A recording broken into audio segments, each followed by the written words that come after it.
Good morning, student. Today's topic management of fixed capital, अस्थाई पूंजी का प्रबंध।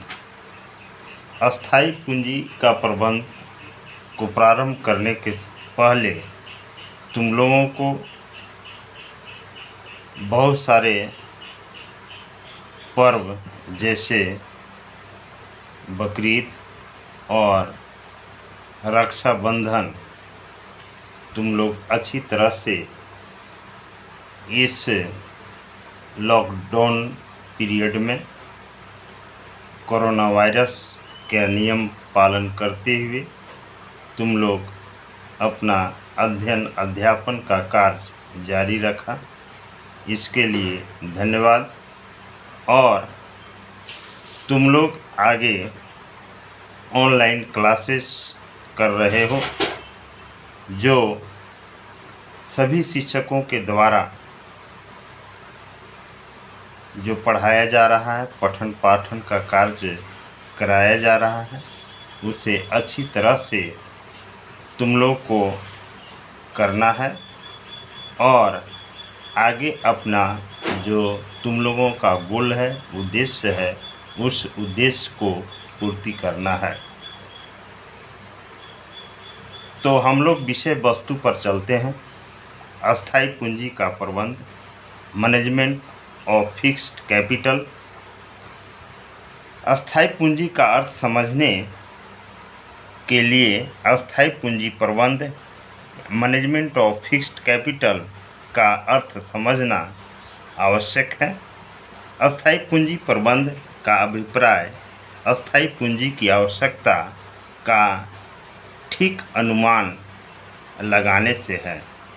यहाँ पर अनुमान फोरकास्टिंग, यानी हम कैसे अस्थाई पूंजी का किस तरह से उसकी आवश्यकताओं पर, पूंजी की आवश्यकताओं पर हमें अनुमान लगाना होता है। यह अनुमान अस्थाई संपत्तियों की आवश्यकताओं पर निर्भर करता है। अर्थात पहले अस्थाई संपत्तियों की आवश्यकता का अनुमान लगाया जाता है और फिर अस्थाई पूंजी की आवश्यकता का। ऐसे भी कहा गया है कि आवश्यकता आविष्कार की जननी है। यानी जब हमें अस्थाई पूंजी की आवश्यकता होती है तो हम जो अस्थाई पूंजी की आवश्यकता है उसका पूर्वानुमान का लगाना अति आवश्यक होता है। पर्याप्त अस्थाई पूंजी पर भी व्यवसाय की सफलता निर्भर करती है। हमारे पास पर्याप्त अस्थाई पूंजी रहने पर हमारी जो कार्य करने की शैली सुदृढ़ होता है, जिसके चलते व्यवसाय अधिक फलता फूलता है। अतः कुशल अस्थाई प्रबंध के लिए जरूरी है कि अस्थाई संपत्तियों का ठीक से अनुमान लगाया जाए और फिर उन्हें क्रय करने के लिए पर्याप्त पूंजी का निर्धारण किया जाए। अस्थाई पूंजी न तो आवश्यकता से अधिक होनी चाहिए और न ही आवश्यकता से कम होनी चाहिए। यानी सही ढंग से इसका फोरकास्टिंग, पूर्वानुमान लगाना चाहिए। आगे हम लोग चलते हैं। अस्थाई पूंजी की प्रकृति, लाभ, आवश्यकता, विशेषताएं, nature, merit, need, characteristics of fixed capital. इसमें निम्न प्रकार है। पहला है अस्थाई पूंजी की प्रकृति, लाभ, आवश्यकता और विशेषताएं के अंतर्गत पहला, अस्थाई संपत्तियों में क्रय करने में सहायक, helpful is purchasing fixed assets.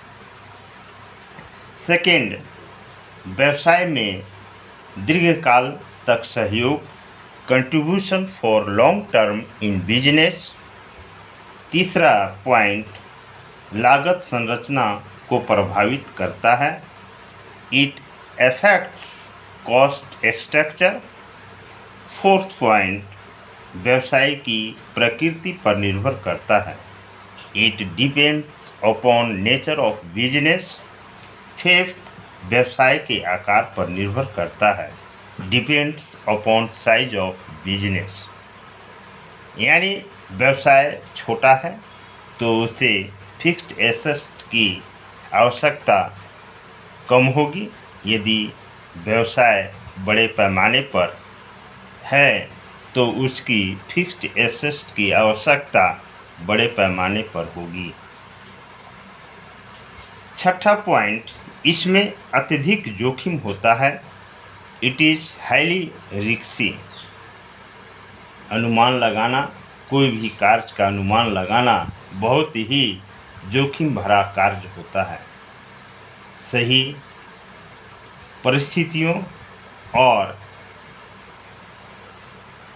व्यवसाय की प्रकृति या आपदाओं विपदाओं को देखते हुए अनुमान हमें लगाना पड़ता है। उसका भी ध्यान रखकर हमें अनुमान लगाना पड़ता है। 7 पॉइंट, विनियोजित धनराशि पर प्रत्यक्ष दीर्घकालीन अवधि के पश्चात return on amount invested after long term period. Last 8 point, अंशों ऋण पत्रों के द्वारा अस्थायी पूंजी की प्राप्ति। Obtaining fixed capital by shares and debentures. Thank you student.